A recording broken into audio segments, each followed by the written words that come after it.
Hello दोस्तों, welcome to horror vibes. Thumbnail देख के तो आप लोग समझ ही गए होंगे कि आज की घटनाएं जंगलों में घटी कुछ घटनाओं के बारे में है। यह सारी घटनाएं मुझे रेडिट से मिली हैं।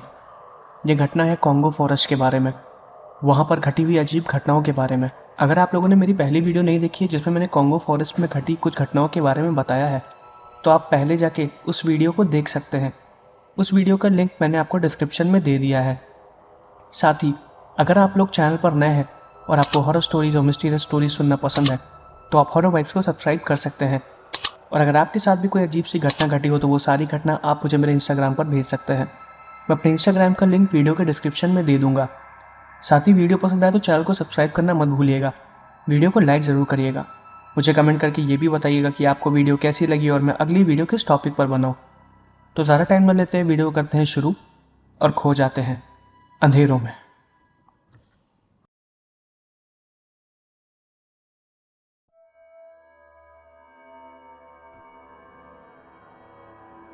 ये जो पहली घटना मैं आपको बताने वाला हूँ, ये फिबी नाम की एक लड़की के साथ घटी है।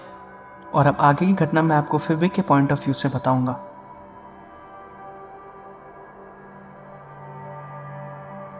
मेरा नाम फिबी है।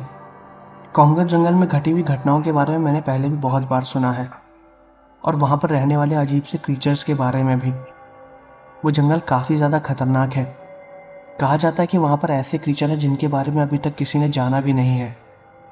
ये घटना है 1970 की। ये घटना मेरे दादाजी के साथ घटी थी और उन्होंने इस घटना को मुझे बताया था। इस घटना में उनके हाथ पे लगे हुए चोट के निशान को भी मैंने देखा है, जो कि बहुत ही ज़्यादा भयानक था। दादाजी ने मुझे बताया था कि जब वो कॉन्गो जंगल में पहली बार गए थे तो वो अपने दोस्तों के साथ गए थे। तब से लेके आज तक कहा जाता है कि कॉन्गो जंगल को अभी पूरा डिस्कवर नहीं किया गया है।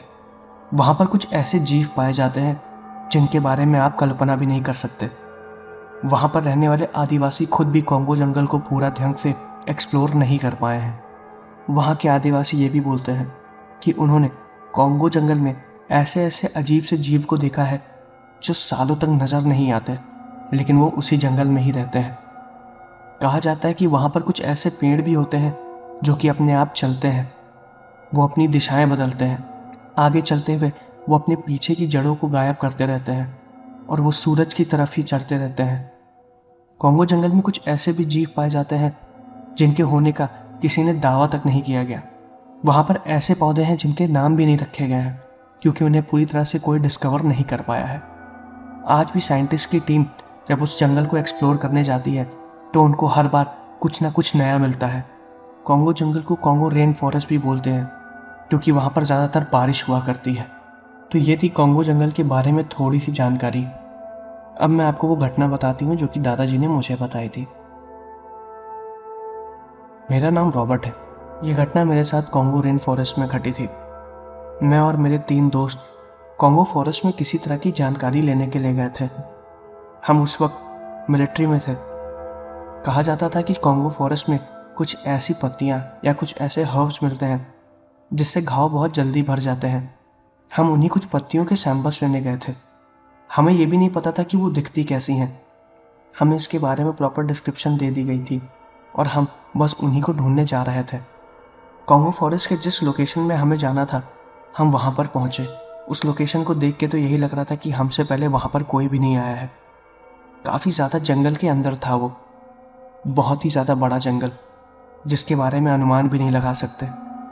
इतने बड़े बड़े पेड़ कि बारिश की बूंदें और सूरज की रोशनी भी ढंग से ज़मीन तक नहीं पहुँच पाती हैं। अंधेरा, दिन के वक्त भी वहाँ पर ऐसा अंधेरा होता है जैसे कि रात हो गई हो। हम सब वहीं पर ही बैठे हुए थे। हमें जिस हर्ब को ढूंढना था उसे ढूंढने में काफ़ी ज़्यादा समय लग रहा था। उसके बारे में पूरी जानकारी नहीं थी, इसलिए उससे मिलते जुलते जितने भी हमें लीव्स और जितने भी डेमो के लिए हमें सैंपल्स मिल सकते थे हमने ले लिए और हमने उसे अपने पास ही रख लिया। रात काफ़ी ज़्यादा हो चुकी थी, तो हम तीनों लोगों ने यही फैसला किया कि आज रात उसी जंगल में रुकते हैं। उसके बाद दिन के वक्त हम वहाँ से बाहर निकलेंगे, क्योंकि हम जंगल के काफ़ी ज़्यादा अंदर आ चुके थे। दिन के वक्त भी तो वहाँ ढंग से दिखाई नहीं देता था। रात में ट्रैवल करना थोड़ा सा मुश्किल था और वहाँ पर रात में अजीब से जानवर भी घूम सकते थे, इसलिए हमें अपनी सेफ्टी का पूरा ध्यान भी रखना था। हालांकि हमारे पास पूरे हथियार थे, और बैकअप के लिए काफ़ी चीज़ें थीं, लेकिन फिर भी हम रिस्क नहीं लेना चाह रहे थे, क्योंकि जिन सैंपल्स को हम लोग लेने आए थे वो काफ़ी ज़्यादा मेहनत से मिले थे। इसलिए हमें जल्द से जल्द उन सैंपल्स को हमारे ऑफिसर तक पहुंचाना था। यही हमारा एक छोटा सा मिशन था जिसे हमें ख़त्म करना था। मुझे साफ साफ याद है, उस वक्त रात के करीब 1 या 1:30 बज रहे थे। बारिश भी काफ़ी ज़्यादा तेज़ हो रही थी, पर ताजुब की बात तो यह है कि हमें सिर्फ उस बारिश की आवाज़ सुनाई दे रही थी और हल्की फुल्की बूंदें ही हमारे ऊपर पड़ रही थी। इतना ज़्यादा घना जंगल था वो। मुझे समझ में नहीं आ रहा था कि आखिर ऐसी जगह में कोई सरवाइव कैसे कर सकता है। वो जंगल अपने आप में ही एक अलग दुनिया थी। मैं आज भी उस एक्सपीरियंस को फील कर सकता हूँ। हम सब वहीं पर बैठे हुए थे और बातें कर रहे थे। हम सब अपने ट्रेनिंग के टाइम की बातें कर रहे थे। तभी हमें अचानक से जंगल के एक दूसरे कोने से किसी चीज़ के हिलने की आवाज़ आई, और वो चीज़ काफ़ी ज़्यादा ज़ोर से हिली थी। ऐसा लग रहा था कोई बड़ा सा पेड़ नीचे गिर गया हो। वो आवाज़ पूरे जंगल में गूंजी थी। मुझे बिल्कुल भी समझ में नहीं आया कि आखिर इतने बड़े पेड़ को कोई कैसे गिरा सकता है। उसकी आवाज़ सुनते ही हम तीनों लोग एकदम सतर्क हो गए। पूरे शांत जंगल में वो पेड़ गिरने की अजीब सी आवाज़ पूरे जंगल को एकदम चौंका दी थी। हम तीनों लोग तुरंत सतर्क हो गए और अपनी बंदूक लेके उसी डायरेक्शन में बढ़ने लगे, क्योंकि हमें नहीं पता था कि आखिर ये कौन था। हालांकि वो हमारा काम नहीं था। हमारा काम बस वहाँ से बच के निकलना था, क्योंकि हमें अपने मिशन को जल्दी से जल्दी ख़त्म करना था। तभी मेरा एक दोस्त जिसका नाम जॉनथन था, उसने तुरंत बोला कि हमें चल के देखना चाहिए, शायद वहाँ पर कोई सिविलियन हो जिसे हमारी मदद की ज़रूरत हो। मैं उसे मना कर रहा था, लेकिन उसके बार बार बोलने पे मैंने उसे चलने के लिए बोला। लेकिन हमने उसे ये बोला कि हम इस मामले में ज़्यादा इंटरफेयर नहीं करेंगे, हम बस दूर से देखेंगे। अगर हमें लगा कि शायद ये मामला बढ़ने वाला है तो हम वहाँ से तुरंत पीछे हो लेंगे, क्योंकि हमें अपने मिशन को भी ख़त्म करना है। उसने कहा ठीक है, और फिर हम दोबारा उसी डायरेक्शन में जाने लगे जहाँ पर हमें वो आवाज़ आई थी। थोड़ा आगे चलते ही हमने देखा कि वहाँ की मिट्टी काफ़ी ज़्यादा नम थी। पेड़ों की जड़ें ज़मीन से हल्की फुल्की बाहर निकली हुई थी। वहाँ पर बारिश की एक भी बूंद नहीं पहुँच रही थी। उसके बावजूद भी वहाँ की मिट्टी काफ़ी ज़्यादा नम थी। हमारे जूते मिट्टी में पूरे घुसे जा रहे थे, जिसकी वजह से हमारे लिए चलना थोड़ा कठिन हो रहा था। अंधेरे में हम ढंग से देख नहीं पा रहे थे। हमारे पास उस वक्त नाइट विजन ग्लासेस भी नहीं थे जिससे हम प्रॉपरली देख के आगे बढ़ सके, और रात में हम टॉर्च का भी यूज़ नहीं कर सकते थे, क्योंकि वहाँ पर जो भी चीज़ थी उसे हमारे लोकेशन का पता चल जाता। इसलिए हम सिर्फ अंदाजे में ही धीरे धीरे आगे बढ़ रहे थे। जब हम थोड़ा सा आगे बढ़े तो हमने देखा कि एक बहुत बड़ा सा पेड़ था जो कि ज़मीन पर नीचे गिरा हुआ था। उस पेड़ को देख के ऐसा नहीं लग रहा था कि किसी ने उसे काटा हो। उसको देख के साफ साफ ऐसा पता चल रहा था कि उसको जड़ से किसी ने उखाड़ के फेंक दिया हो। वो बहुत ही अजीब सा पेड़ था। उसको मैंने पहले कभी देखा भी नहीं था। शायद वो उसी जंगल में पाया जाता था। उसकी हाइट करीबन 12 से 13 फीट की थी और काफ़ी पतला पेड़ था वो, लेकिन भारी। उस पर किसी भी तरह के कोई भी फल नहीं लगे हुए थे। उसकी पत्तियां काफ़ी ज़्यादा छोटी थीं। उसकी लकड़ियां साफ साफ दिखाई दे रही थीं। हम काफ़ी देर तक वहीं पर ही चुपचाप बैठे थे और देख रहे थे कि उस पेड़ को गिराने वाला कभी ना कभी तो वहाँ पर आएगा ही। लेकिन करीबन 15 मिनट तक ऐसा कुछ भी नहीं हुआ। वहाँ पर हमें कोई भी ऐसी चीज़ महसूस नहीं हुई कि हमारे अलावा वहाँ पर कोई और भी है। मैंने तुरंत अपने दोस्त से बोला कि हमें वापस चलना चाहिए, हम सिर्फ यहाँ पर अपना समय बर्बाद कर रहे हैं। उसने भी कहा ठीक है। हम जहाँ पर बैठे हुए थे हम तुरंत उठे और पीछे की तरफ जाने लगे। तभी हमने जो चीज़ देखा वो देख के हमारी हालत ख़राब हो गई। वो बड़ा सा पेड़ जो कि नीचे गिरा था वो अपने आप हिलने लगा और धीरे धीरे उसकी जड़ें ज़मीन को दोबारा पकड़ने लगी, और हमारी आंखों के सामने ही वो पेड़ धीरे धीरे उसी तरह सीधा हो गया जैसे कि बाकी पेड़ थे। ये देख के हम बहुत ज़्यादा हैरान हो गए थे।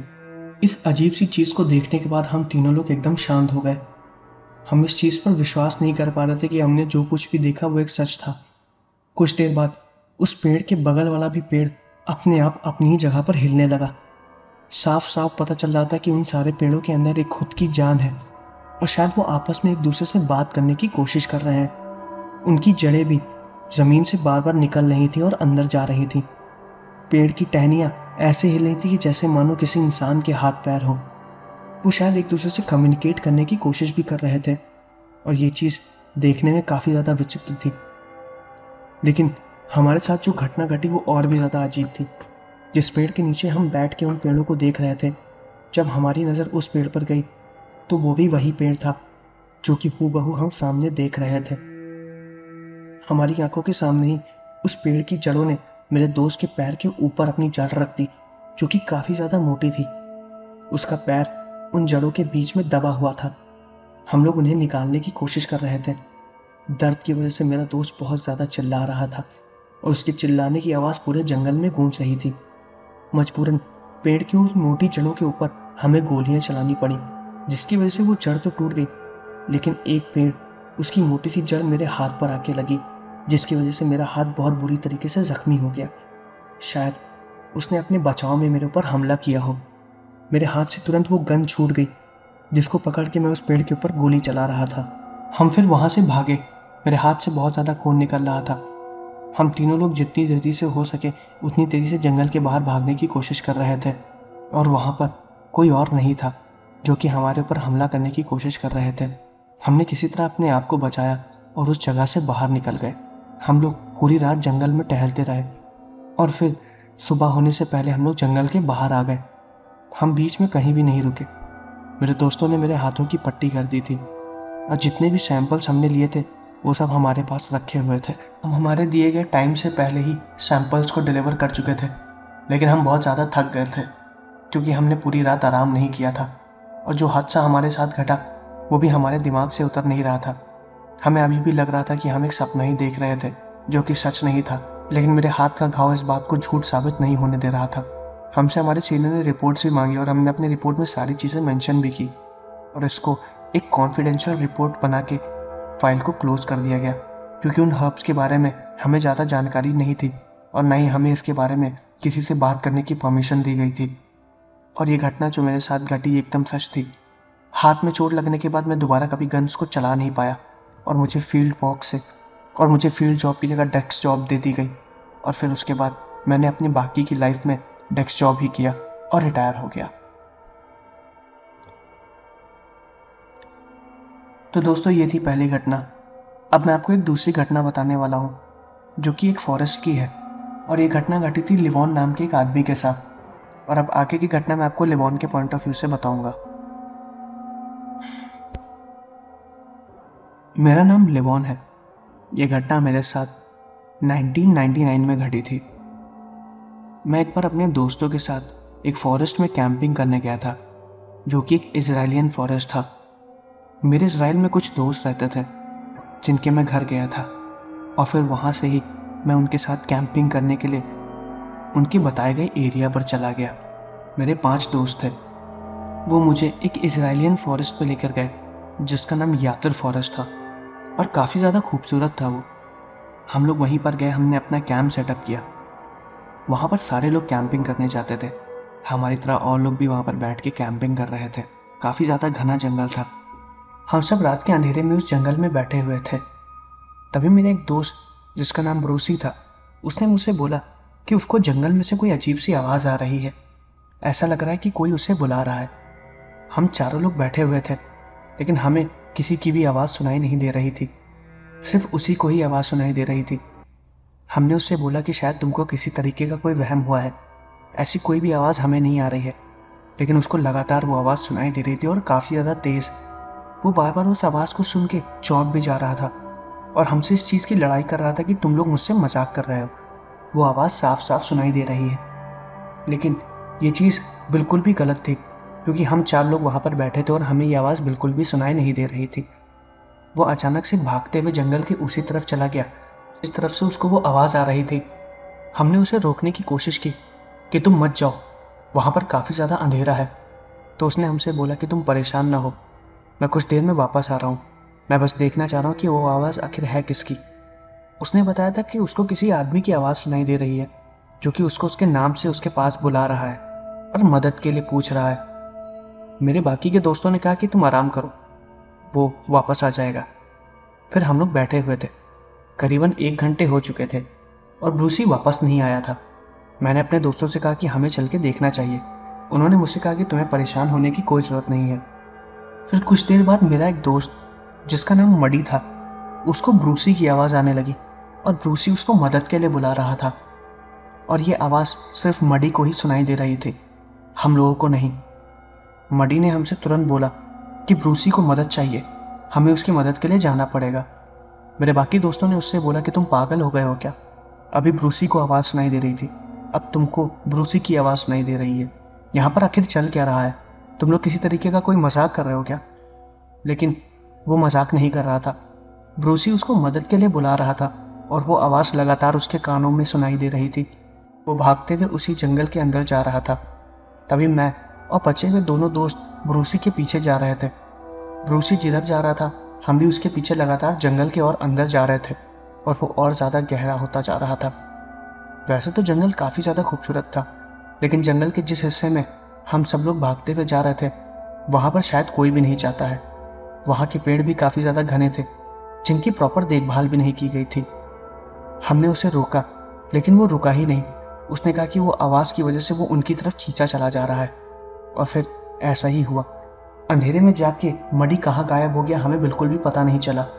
हम तीनों लोग एक पॉइंट पर जाके रुक गए और मडी और ब्रूसी दोनों लोगों को आवाज़ दे रहे थे, लेकिन हमें कुछ भी समझ में नहीं आ रहा था कि वो दोनों आखिर गए कहाँ। काफ़ी ज़्यादा रात हो गई थी, अंधेरा भी बहुत ज़्यादा हो गया था। मेरे एक दोस्त ने कहा कि हमें रेंजर्स को बुलाना चाहिए और पुलिस वालों को इन्फॉर्म करना चाहिए। मैंने उनसे कहा ठीक है। वो दोनों लोग पुलिस को इन्फॉर्म करने के लिए चले गए, क्योंकि हम लोग जंगल के ज़्यादा अंदर नहीं आए थे और मैं वहीं पर ही खड़ा था। मैंने उनसे कहा था कि तुम लोग जाओ, मैं यहीं पर खड़ा होकर उन दोनों का इंतज़ार करता हूँ। उसके बाद वो दोनों लोग वहाँ से चले गए और मैं 15 मिनट तक वहीं पर ही खड़ा था। उन दोनों का भी कोई भी मुझे पता नहीं चला और मडी और ब्रूसी भी गायब हो चुके थे। मैंने उन दोनों को आवाज़ भी दी, लेकिन मडी और ब्रूसी दोनों की आवाज़ मुझे नहीं आ रही थी। मैं ये अनुमान लगा चुका था कि वो लोग अब शायद गायब हो गए हैं या फिर शायद किसी जानवर के चंगुल में फंस गए हैं, क्योंकि वो जंगल अंदर से बहुत ही ज़्यादा डरावना और अंधेरे से भरा हुआ था। मैं भी फिर अपने दोस्तों की तरफ वापस जाने लगा, जहाँ पर हम लोग कैंप लगाकर बैठे हुए थे, ताकि मैं उनका वहाँ पर इंतज़ार कर सकूँ। मैं जैसे ही अपने कैंप की तरफ घूमा, मुझे जंगल के अंदर से ब्रूसी और मडी की आवाज़ आई और वो दोनों मुझे मदद के लिए बुला रहे थे। जब मैंने उस आवाज़ को सुना तो मैं एकदम चौंक गया। मैं हैरान हो गया था। वो आवाज़ मुझे साफ साफ सुनाई दे रही थी। उनकी आवाज़ उसी अंधेरे से आ रही थी और गूंज रही थी, जिसमें ब्रूसी और मडी दोनों लोग मुझसे यही कह रहे थे कि मैं उन्हें बचाने के लिए जंगल के अंदर आ जाऊं। लेकिन मुझे कुछ भी दिखाई नहीं दे रहा था। पता नहीं क्यों उनकी आवाज़ मुझे बार बार अपनी तरफ खींच रही थी और मैं उनकी आवाज़ की तरफ अट्रैक्ट होता जा रहा था। मैं कोशिश कर रहा था कि मैं उनकी तरफ ना जाऊं और उन्हें इग्नोर करूं, लेकिन मेरे पैर अपने आप रुक ही नहीं रहे थे। मैं सोचा था कि मैं उनके पास चला जाऊं। मैंने एक दो कदम उनकी तरफ जाने के लिए बढ़ाए भी, लेकिन तभी पता नहीं मुझे क्या हो गया। मेरे दिमाग में यह है कि शायद ये आवाज़ सिर्फ मुझे ही सुनाई दे रही हो। अगर मेरे दोस्त लोग आएंगे तो उन्हें ये आवाज़ ना सुनाई दे। मैं वहीं पर खड़े होकर अपने दोस्तों का इंतज़ार करने लगा। 5 मिनट तक लगातार वो आवाज़ आ रही थी और मेरा सर उस आवाज़ को सुन के दुख रहा था। वो दोनों लोग काफ़ी ज़्यादा चिल्ला रहे थे और मदद के लिए सिर्फ मुझे ही बुला रहे थे और मेरा ही नाम ले रहे थे। मैं इस बात को बार बार सोच रहा था कि वो लोग मदद के लिए बाकी 2 दोस्तों को नहीं बुला रहे हैं, सिर्फ मेरा ही नाम ले रहे हैं, और यही बात मुझे खाई जा रही थी, जिसकी वजह से मैं उनकी तरफ नहीं जा रहा था। मुझे इस बात का विश्वास तो हो चुका था कि इस जंगल में ज़रूर कुछ ना कुछ गड़बड़ हो रही है, वरना मेरे दोनों दोस्त अंधेरे में जाके गायब ना हो जाते। और मुझे ये भी लग रहा था कि शायद वो लोग अब बचे ना हो। ये जो भी चीज़ थी मुझे अपनी तरफ बुला रही थी, कोई आत्मा या फिर कोई काली शक्ति या फिर कोई पैरानॉर्मल एक्टिविटी। मुझे कुछ भी नहीं पता था कि आखिर वहाँ हो क्या रहा है। मैं जितना हो सके उन्हें इग्नोर करके कैंप की तरफ दोबारा जाने की कोशिश कर रहा था, लेकिन तभी उन दोनों की आवाज़ और तेज़ हो गई और मैं उनकी तरफ घूम गया। पता नहीं क्या हुआ, कुछ देर के लिए मुझे कुछ समझ में नहीं आया। मेरी आंखों के सामने सब कुछ ब्लैंक हो गया था और फिर मुझे कुछ भी याद नहीं है। जब मेरी आंखें खुली तो मेरे बाकी के 2 दोस्त मेरे पीछे थे और मुझे खींच के जंगल के बाहर ले जा रहे थे। मुझे कुछ भी समझ में नहीं आया कि आखिर मेरे साथ हुआ क्या। पर ताजुब की बात तो ये थी कि जहाँ पर मैं खड़ा था और जब मुझे सब कुछ दिखना बंद हो गया था, मैं उस जगह से करीबन 100 मीटर आगे पहुँच गया था, जंगल के उसी काले अंधेरे में जहाँ पर मेरे दोस्त लोग चले गए थे। मेरे जो 2 दोस्त पुलिस वालों को बुलाने के लिए गए थे, वो लोग मुझे दोबारा पकड़ के बाहर लेकर आए। उन्होंने मुझसे पूछा कि मैं आखिर वहाँ पर कैसे पहुँच गया, तो मैंने उन्हें बताया कि इसके बारे में मुझे कुछ भी नहीं पता। मैं अचानक से सब कुछ भूल गया था और मेरी आंखों के सामने अंधेरा आ गया था। और दूसरा, मुझे बस यही याद है कि तुम लोग मेरा हाथ पकड़ के जंगल की पहाड़ मुझे लेकर आ रहे हो और वो लोग मुझे कैंप के पास लेकर आके बैठा दिए। मुझे कुछ भी नहीं समझ में आया कि आखिर मुझे हुआ क्या, मैं कहाँ पर खो गया था। वहाँ पर मेरे साथ कुछ भी हो सकता था अगर मेरे 2 दोस्त वापस ना आते। उन लोगों ने बताया कि उन्होंने फॉरेस्ट ऑफिसर्स को इन्फॉर्म कर दिया है और कुछ ही देर में वो लोग यहाँ पर आ जाएंगे। ब्रूसी और मडी अभी तक नहीं मिले थे। मैं वहीं पर बैठा हुआ था और काफ़ी ज़्यादा डरा हुआ था। मुझे कुछ भी समझ में नहीं आ रहा था कि आखिर मेरे साथ हुआ क्या था। और मेरे बाकी के दोनों दोस्त वहीं पर ही बैठे हुए थे। करीबन 10 मिनट बाद पुलिस वाले भी वहाँ पर आ गए और फॉरेस्ट रेंजर्स भी वहाँ पर आ गए और उनको फिर सारी जानकारी दी। और वो दोनों भागते हुए जिस तरफ गए थे, हमने उन्हें वो डायरेक्शन भी दिखाई। वहाँ पर इतना ज़्यादा अंधेरा था कि वो पुलिस वाले भी वहाँ पर जाने से घबरा रहे थे। इससे पहले आदमी के अचानक से गायब हो जाने की कोई भी खबरें कभी भी सामने नहीं आई हैं। ये दोनों पहले केस थे। हमसे काफ़ी ज़्यादा पूछताछ की गई क्योंकि हमारे दोनों दोस्तों के गायब होने का शक हम तीनों पर ही आ रहा था, लेकिन उन्हें कुछ भी नहीं मिला। हमने सारी बातें बताई उन्हें और फिर उन्होंने सारी बातों को अपने रिकॉर्ड्स में नोट किया और फिर हमें जाने के लिए बोला। लेकिन उन्होंने हमें ये भी बोला कि जब जब वो हमें स्टेशन बुलाए हमें जाना पड़ेगा। और हमारे दोस्त आज तक नहीं मिले। ब्रूसी और मडी उस रात अचानक से कहाँ गायब हो गए मुझे कुछ नहीं पता और ना ही मेरे दोस्तों को पता है कि वो लोग आखिर कहाँ पर थे। लेकिन इतना मुझे ज़रूर पता है कि वो दोनों झूठ नहीं बोल रहे थे, क्योंकि जिस तरह से मुझे उन दोनों की आवाज़ सुनाई दे रही थी उसी तरह से उनको भी किसी की आवाज़ सुनाई दे रही होगी जो उन्हें अपने पास मदद के लिए बुला रही थी। अब क्या सच है क्या झूठ ये तो मुझे नहीं पता, लेकिन उस दिन अगर मेरे 2 दोस्त ना होते तो शायद आज ये घटना बताने के लिए मैं भी मौजूद नहीं होता। तो दोस्तों ये थी 2 घटनाएं। मैं आशा करता हूँ कि आपको वीडियो पसंद आई होगी। अगर आपको वीडियो पसंद आई है तो चैनल को सब्सक्राइब करना मत भूलिएगा। वीडियो को लाइक ज़रूर करिएगा। मुझे कमेंट करके ये भी बताइएगा कि आपको वीडियो कैसी लगी और मैं अगली वीडियो किस टॉपिक पर बनाऊँ। तो मिलते हैं अगले वीडियो में।